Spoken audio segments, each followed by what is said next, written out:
ತುಳಿ அளவு கூட ನಮ್ಮ மீது ಕೋಪಮಾಯಿ இல்லை. ಈಗ ದೇವರು ಕನದಷ್ಟು ಕೂಡ ನಮ್ಮ ಮೇಲೆ ದೇವರು ಕೋಪದಿಂದ ಇಲ್ಲ.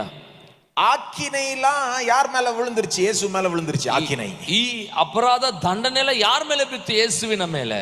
ஆனால் அவருடைய நீதி நியாயம் நிறைவேற்றப்பட்டது, முடிஞ்சது. ಅದರಿಂದ ನೀತಿ ನ್ಯಾಯ ಎಲ್ಲವೂ ನೆರವೇರಿಸಲ್ಪಟ್ಟಿದೆ. இன்னைக்கு அவர் நம்ம மீது கோபம் காட்டுறது இல்ல, நம்ம மீது வெறுப்பா இல்ல, நம்ம பார்த்து சிரிக்கிறார், நம்ம பார்த்து சிரித்த முகமா இருக்கிறார். He smiles at us. ಇನ್ನು ನಮ್ಮ ಮೇಲೆ ಆತನು ಕೋಪದಿಂದಲೂ ಹಾಗೆದಿಂದ ಇಲ್ಲ, ಬದಲಾಗಿ ನಗು ಮುಖದೊಂದಿಗೆ ನಮ್ಮ ಕುರಿತಾದ ವಿಚಾರದಲ್ಲಿದ್ದಾರೆ. வேண்டாம் வெறுப்பா அந்த சவுத் ஆப்பிரிக்கால மன்னிச்சிடலாம் இவங்கள, இப்போ ஒன்னும் சேர்ந்துடலாம், போ சேரவே இல்லை அவங்க, அப்படி கிடையாது. இது உண்மையிலே நம்ம சேர்ந்தாச்சு, தேவனும் நாமும் ஒன்றாய் சேர்க்கப்பட்டோம், சமாதானமாகி விடுச்சு நம்ம இருவருக்கும்.